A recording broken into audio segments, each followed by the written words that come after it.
You open your eyes, and the first thing you notice is the cold.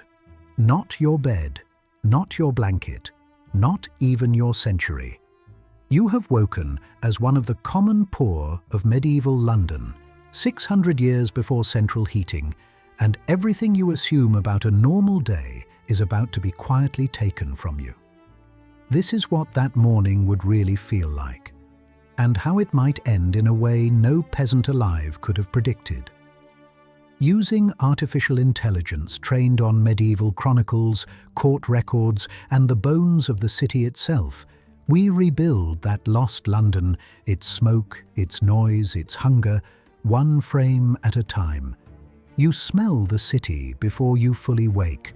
Wood smoke, the sour breath of the river, and somewhere close the eye-watering reek of a tanner's yard. You are lying on straw in a rented loft above a workshop, in a timber house leaning so far over the lane that its top floor almost touches the house opposite. And here is the thing most of us never learn. You probably were not born here. The poor of London were, in great numbers, country folk who had walked away from the land because of a single, almost magical rule. By old custom, a serf who lived in the city for a year and a day, unclaimed by his lord, became a free man. They said it plainly, town air makes you free, and that rule to me is the quiet hero of this whole story. Not a rebellion, not a battle. People simply walked off the land, one at a time, and breathed themselves free. If you think freedom is usually won like that, slowly, on foot, by ordinary people voting with their feet, tap the like and stand with them. If you reckon nothing really changes without a fight in the street, the comments are where you make that case. I'll come back to which of you was right. Your first problem of the day is water, and it is a real problem. The Thames is filthy, the wells are unreliable, so clean water comes from public conduits. The great one stood on Cheapside, fed by pipes from springs over a mile away, carried through the streets by water bearers for a fee. Most people skipped the risk entirely and drank ale instead, weak ale, from breakfast onward. A medieval Londoner starting the day with a tankard was not being merry. They were being sensible. Food was dark, coarse bread and pottage, a thick grain stew, and if your room had no hearth, most did not, you bought hot food ready-made from a cook shop, the medieval takeaway 8 centuries early, and the bread itself was watched like a hawk. Under the city's strict Assize, a baker caught selling a short-weight loaf could be dragged through the streets on a wooden sled. The guilty loaf hung round his neck for all of Cheapside to see. They had a very sharp eye for what counted as fair. The streets themselves were a gauntlet. Pigs rooting through refuse, open channels carrying waste down to rivers like the Walbrook, which had quietly become a sewer. And above it all hung the city's oldest terror: fire. In a town built of timber and thatch, one stray flame could take a whole street. It had happened. In 1212, a fire tore through and destroyed London Bridge and much around it. And London's very first mayor, a merchant named Henry Fitzailwyn, responded with something startlingly modern: a building code, banning thatch, ordering roofs of tile. There was another menace in the air, and this one you could taste.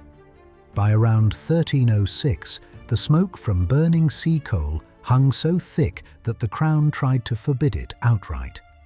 London was choking on its own air 700 years before anyone coined the word smog. I find that grimly funny in the way only history can be. If you have ever stood somewhere and thought the air itself was against you, tell me where. I want to know what we are still putting up with that a Londoner in 1306 would recognize in a heartbeat. Work claims the rest of the day, because for you there is no morning without it. You might be a porter bent under sacks, a water carrier with a dripping tankard on your shoulder, a servant or a young apprentice bound to a master for 7 long years to learn a trade. The guilds ran everything. and outside their gates the labourers scraped by on a few pennies a day. Bells marked the hours and ruled your life. And at nightfall came the most important one of all, the curfew bell. The word comes from the Old French for cover your fire, an order to bank the embers before the timber city burned in the dark. The gates were locked, the watch walked the lanes, and a city that prized its liberties shut its own people in until dawn. But the deepest shadow over your morning was cast a generation before you woke. In the autumn of 1348, a great pestilence reached the city. A chronicler named Robert of Avesbury watched as more than 200 bodies were laid every single day in a new burial ground by Smithfield, in long, careful rows. By the time it passed, more than half of everyone inside London's walls was gone, 1 in 2.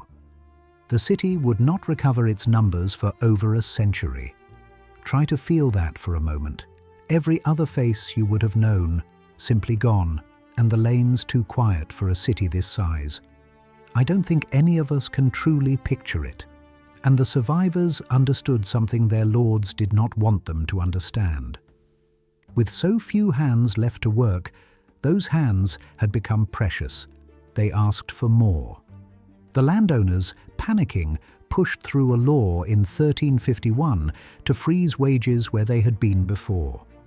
Add a long, costly war with France and a hated new poll tax falling on every head, rich and poor alike, and you have all the makings of a fire that no building code could stop.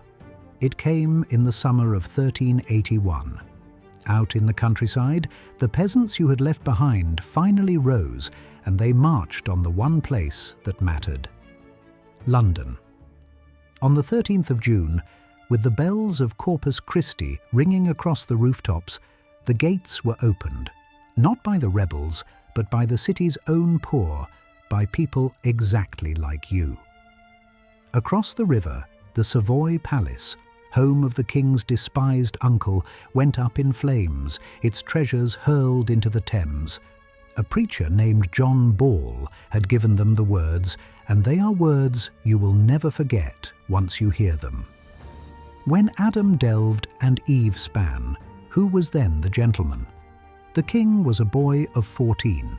His name was Richard II, and for a few extraordinary days, his own kingdom was in the hands of farmers and labourers. Here is the moment everything turns. On the 15th, Richard rides out to meet the rebel leader, Wat Tyler, at Smithfield, that same field of the plague graves. The mayor, William Walworth, is there in armour. Words are exchanged. The mood turns. Tyler falls to the ground, and in one breathless instant, the entire crowd could break either way. And the boy king spurs his horse forward alone, and calls out that he will be their leader now. Astonishingly, they follow him. The triumph did not last a season. The promises Richard had made, the charters freeing them from bondage, were torn up within weeks. The leaders were hunted across the shires, and the king is said to have told the survivors coldly that villains they were and villains they would remain. Let that land for a moment, because it would be easy to call the whole thing a failure. It was not.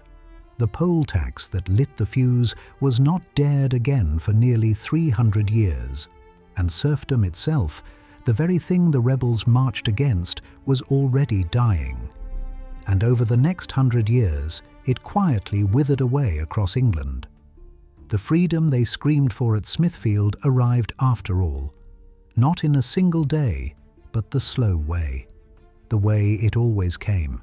One person breathing the free air of the town. We are the team behind history recreated, and waking you into these vanished mornings is the whole reason we do this.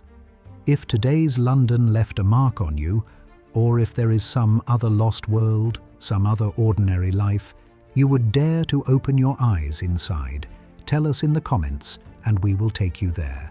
Subscribe, and the next dawn in a forgotten century is yours.